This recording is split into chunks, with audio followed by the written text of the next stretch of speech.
प्यारे बच्चों, आशा करता हूँ कि आप सभी ठीक होंगे। मैं एजाज मंसूरी आपके अपने यूट्यूब चैनल इकरा इंग्लिश क्लास पर आपको बहुत बहुत स्वागत करता हूँ। बच्चों, एक बार फिर हाजिर हैं हम आपके लिए एक नया लेसन लेके। लेसन 3 आज पढ़ेंगे हम लेसन 3। लेसन 3 का नाम क्या है बच्चों? The king and the spider. राजा और मकड़ी। किंग यानी होता है राजा, स्पाइडर यानी मकड़ी। दिया है teaches a lesson you should heed, try again. यह एक पाठ है जिस पर आपको ध्यान देना चाहिए कि फिर से कोशिश करो। टीज का मतलब होता है बच्चों यह है, यह इट इज़ का शॉर्ट फॉर्म है। इट इज़ का शॉर्ट फॉर्म है टीज। टीज यानी यह है, ए लेसन यानी एक पाठ या एक सबक। यू शुड हीड जिस पर आपको ध्यान देना चाहिए। हीड यानी ध्यान देना, शुड यानी चाहिए, ट्राई अगेन यानी फिर से कोशिश करो। वंस अपॉन अ टाइम, एक समय की बात है। यह एक कहानी है एक राजा और एक मकड़ी के बारे में। एक राजा ने एक मकड़ी से किस तरह प्रेरणा लेकर अपने युद्ध को लड़ा और जीता, देखते हैं। वंस अपॉन अ टाइम यानी एक समय की बात है। देयर वॉज अ किंग, एक राजा था। He had fought many battles and won, उसने कई युद्ध लड़े और जीते। फॉट यानी लड़े, मैनी बैटल्स, मैनी यानी कई, बैटल्स यानी युद्ध, एंड वॉन, विन का सेकेंड फॉर्म क्या है? वॉन, और जीते। ये कहानी भूतकाल की है, मतलब पहले घटित हो चुकी है, इसलिए इसमें अधिकतर वर्ब के क्रिया के सेकेंड फॉर्म दूसरे रूप का उपयोग किया गया है ना। कोई भी बात पास्ट टेंस में हो चुकी है, इसलिए इसमें वर्ब के सेकेंड फॉर्म का यूज़ किया गया है। जैसे कि एक उदाहरण से मैं आपको समझाता हूँ। मैंने बोला कि मैंने कल एक फ़िल्म देखी, तो मैं इसको बोलूँगा I saw a movie yesterday. See की जगह मैंने क्या यूज़ करा? सॉ। सी की सेकेंड फॉर्म सी, उसकी सेकेंड फॉर्म मैंने यूज़ करा सॉ, SAW। सी यानी देखना, सॉ यानी देखा। मैंने कल एक फिल्म देखा या देखी। इसीलिए इस लेसन में भी अधिकतर वर्ब की सेकेंड फॉर्म का यूज़ हुआ, वर्ब की सेकेंड फॉर्म। अब वर्ब क्या होती है ये आगे आने वाले वीडियो में डिटेल में हम पढ़ेंगे, है ना। जैसे मैं एक एग्जांपल से बता देता हूँ। गो यानी जाना, ये वर्ब की फर्स्ट फॉर्म है। वेंट यानी गया, ये वर्ब की सेकंड फॉर्म है। और वर्ब की थर्ड फॉर्म गॉन, ये वर्ब की थर्ड फॉर्म यानी जा चुका है ना। गो ये फर्स्ट फॉर्म है, गो की सेकंड फॉर्म है वेंट यानी गया, और गो की थर्ड फॉर्म है गॉन यानी जा चुका है। गो यानी जाना होता है। ठीक है, आगे देखते हैं बच्चों। He was a wise, brave and kind ruler. वह एक वाइज यानी बुद्धिमान, ब्रेव यानी बहादुर, एंड काइंड यानी दयालु, रूलर यानी शासक था। वह एक बुद्धिमान, बहादुर और दयालु शासक था। People were very happy in his kingdom. उसके साम्राज्य में लोग बहुत खुश थे। वेरी हैप्पी यानी बहुत खुश, किंगडम यानी उसके साम्राज्य में जिस पर वो शासन करता था। अब बच्चों यहाँ से यहाँ तक का मैं एक बार हिंदी बता देता हूँ पूरा। एक समय की बात है कि एक राजा था, उसने कई युद्ध लड़े थे। और वो कैसा राजा था? वह बुद्धिमान, बहादुर और दयालु राजा था। उसके साम्राज्य में लोग बहुत ही खुश थे। Once a neighbourhood king attacked his country. एक बार क्या हुआ, एक पड़ोसी देश के राजा ने उसके कंट्री यानी देश या उसके साम्राज्य पर हमला कर दिया। नेबरिंग यानी पड़ोसी, किंग यानी राजा। एक पड़ोसी राजा ने अटैक्ड यानी हमला कर दिया, हिज कंट्री यानी उसके साम्राज्य पर, या उसके कंट्री मतलब देश होता है, लेकिन यहाँ पर देश इसका अर्थ निकलेगा उसके साम्राज्य जिस पर वो शासन करता था, उसके इलाके में एक पड़ोसी राजा ने हमला कर दिया। Luck did not favour his this time. इस समय भाग्य ने उसका साथ नहीं दिया। ही लॉस्ट द बैटल, और वह युद्ध हार गया। मतलब क्या हुआ, पड़ोसी राजा ने उसके साम्राज्य पे हमला कर दिया, लेकिन वो हर बार जीतता था, लेकिन इस बार भाग्य ने उसका साथ नहीं दिया और वो युद्ध हार गया।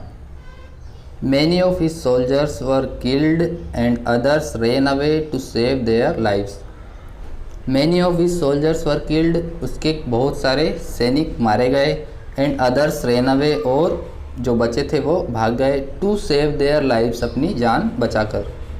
The king himself had to hide in a cave, और राजा को स्वयं को भी एक गुफा में छुपना पड़ा। हिमसेल्फ यानी खुद को या स्वयं को, हेड टू यानी पड़ा, हाइड यानी छिपना, इन अ केव, केव यानी होती है गुफा, उस स्वयं को भी, राजा को भी एक गुफा में छिपना पड़ा।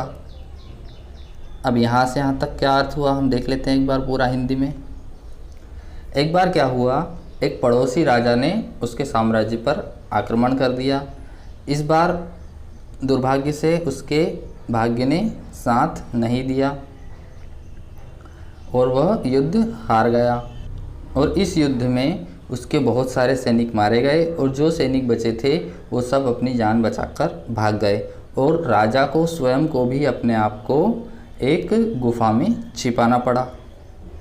He was very sad and worried, वो बहुत ही दुखी और चिंतित था। सैड यानी दुखी, वरीड यानी चिंतित। One day he saw a spider going up the wall, एक दिन उसने देखा एक मकड़ी दीवार पर चढ़ रही थी, है ना। सी यानी देखना और सॉ यानी देखा, सी का सेकंड फॉर्म सॉ। स्पाइडर यानी मकड़ी होता है, गोइंग अप यानी ऊपर चढ़ रही थी, द वॉल यानी दीवार पर। इस पूरे पैराग्राफ का क्या अर्थ हुआ, वो बहुत ही दुखी और चिंतित था क्योंकि वो युद्ध हार गया था और उसे अपने आप को गुफा में छिपाना पड़ा। अब वो आज तक कोई भी युद्ध हारा नहीं था, इसलिए वो बहुत दुखी और चिंतित था। एक दिन उसने क्या देखा कि एक मकड़ी दीवार पर चढ़ रही है। आगे देखते हैं, है ना। और उसने देखा कि मकड़ी ऊपर चढ़ रही है। आगे क्या होता है, it climb a little but slipped and fell down, यह थोड़ा ही ऊपर चढ़ती थी और फिसल जाती थी और गिर जाती थी। कौन, मकड़ी। इट क्लाइंब्ड, यह चढ़ती थी, अ लिटिल, लिटिल मतलब थोड़ा, थोड़ा ही ऊपर चढ़ती थी, बट स्लिप्ड लेकिन फिसल जाती थी, एंड फेल डाउन और गिर जाती थी। इट ट्राइड अगेन, यह फिर से प्रयास करती थी, एंड फेल डाउन और फिर से गिर जाती थी।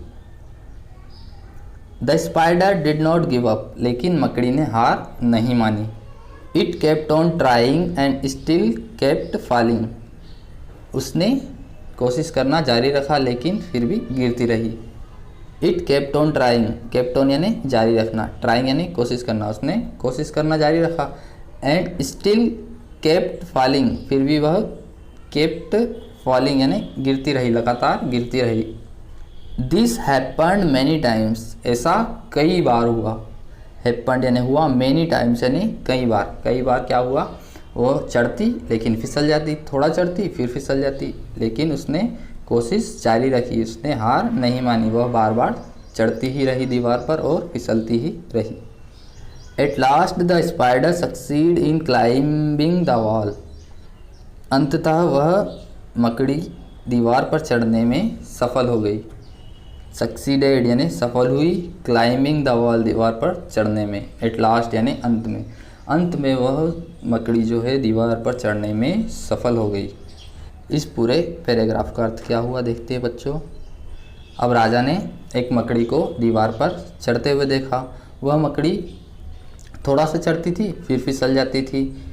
उसने अपना प्रयास बार बार जारी रखा। वह थोड़ा चढ़ती फिर फिसल जाती, मतलब वह बार बार चढ़ती और बार बार फिसल जाती। उसने हार नहीं मानी और ऐसा कई बार हुआ कि वह चढ़ती और फिसल जाती। लेकिन अंत में क्या हुआ, वह जो मकड़ी है वह दीवार पर चढ़ने में सफल हो गई। ये देखो बच्चों, ये आपको मकड़ी दिखाई दे रही है। ये ऊपर चढ़ती है फिर फिसल जाती है, फिर चढ़ती है फिर फिसल जाती है। ये राजा ये सब दृश्य देख रहा था और उसने इससे क्या शिक्षा ली, आगे अपन देखते हैं। The king said to himself, राजा ने अपने आप से कहा। हिमसेल्फ यानी स्वयं से या अपने आप से। If this spider a small insect, यदि यह एक मकड़ी जो कि एक छोटा कीड़ा है, इंसेक्ट यानी कीड़े मकोड़े, can succeed in climbing the wall, अगर सफल हो सकती है दीवार पर चढ़ने में, by trying again and again, बार बार कोशिश कर कर ये दीवार पर चढ़ने में सफल हो सकती है, why can't I defeat my enemy, तो मैं मेरे दुश्मनों को क्यों नहीं हरा सकता। इस पूरे पैराग्राफ का क्या अर्थ होगा देखते हैं। तो राजा ने उस मकड़ी से सीखा और अपने आप से क्या कहा राजा ने कि यदि जो यह मकड़ी है एक छोटा सा कीड़ा है, तो दीवार पर बार बार चढ़ने में अगर सफल हो सकता है तो मैं मेरे दुश्मनों को क्यों नहीं हरा सकता। The king got his confidence back, राजा ने अपना खोया हुआ आत्मविश्वास फिर से प्राप्त किया। कॉन्फिडेंस यानी आत्मविश्वास, बैक यानी फिर से उसने अपना आत्मविश्वास प्राप्त किया।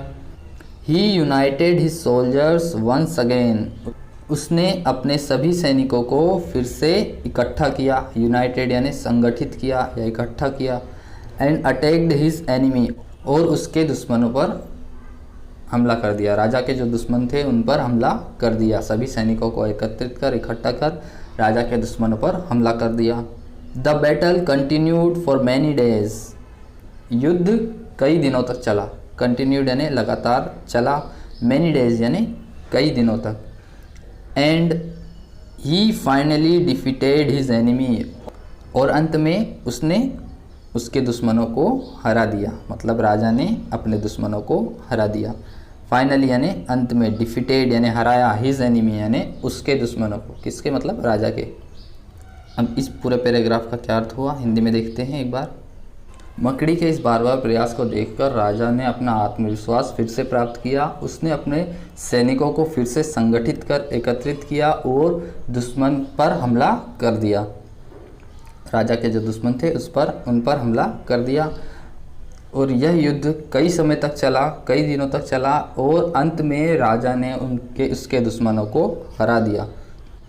Try try try till you succeed, कोशिश करो जब तक कि तुम सफल नहीं हो जाते। टिल यानी जब तक, सक्सीड यानी सफल होना, सक्सेस यानी सफलता, उसका सेकंड फॉर्म है सक्सीड यानी सफल होना।